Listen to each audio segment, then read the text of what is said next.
Dropping the Bucket and Sponge, Chapter 11, Billick's book. Funny how legend is rarely all the story. Samuel Doc Billick, not being a doctor at the time he penned the Trainer's Bible, didn't really add anything to the body of knowledge about athletic training when it was written in 1917. Like each of us, he tried to make his practice better as an athletic trainer by doing research, and he began this research in 1915. I think it's also interesting that he began an athletic training supply company, Athletic Training Supply Company, so aptly named, or ATSCO, in 1919. I think another interesting point out of this chapter is how we were all known as rubbers prior to athletic training kind of busting out of that mold as a massage person for the athletes exclusively. That athletic training sprang out of the need for caring for athletic injuries, not just being a rubber.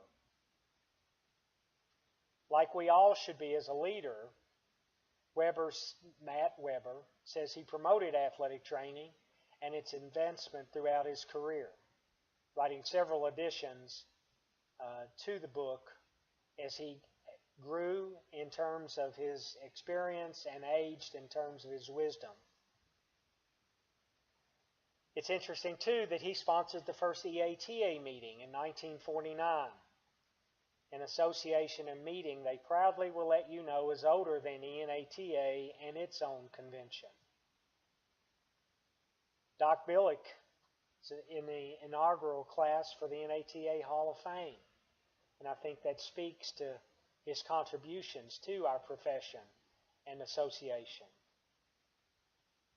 The Athletic Trainer's Bible was the Bible of athletic training for 40 years, but it was later supplanted by Clafs and Arnheim, which was the Bible for me in the early 70s as I prepared for the NATA exam. And now there's a collection of books longer than any shelf in a library that you all know too well.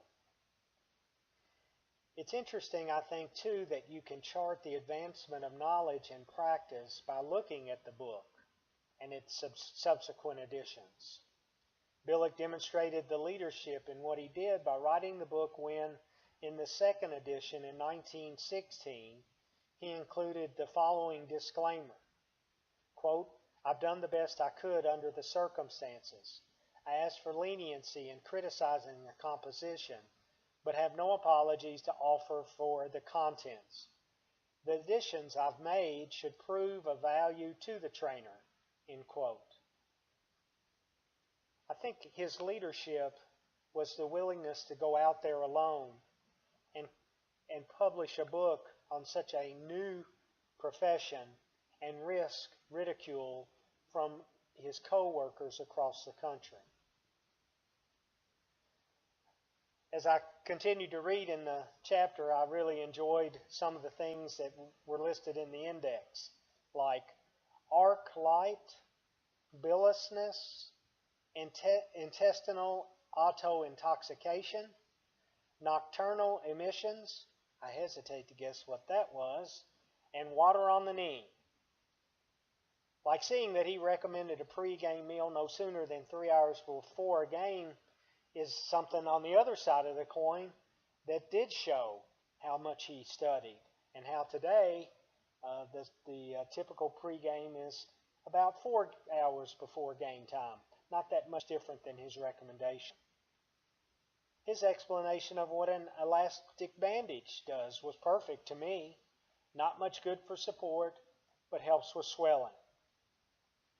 The discussion of modalities, dividing them between water and electricity, could loosely be said is the same as today for athletic trainers.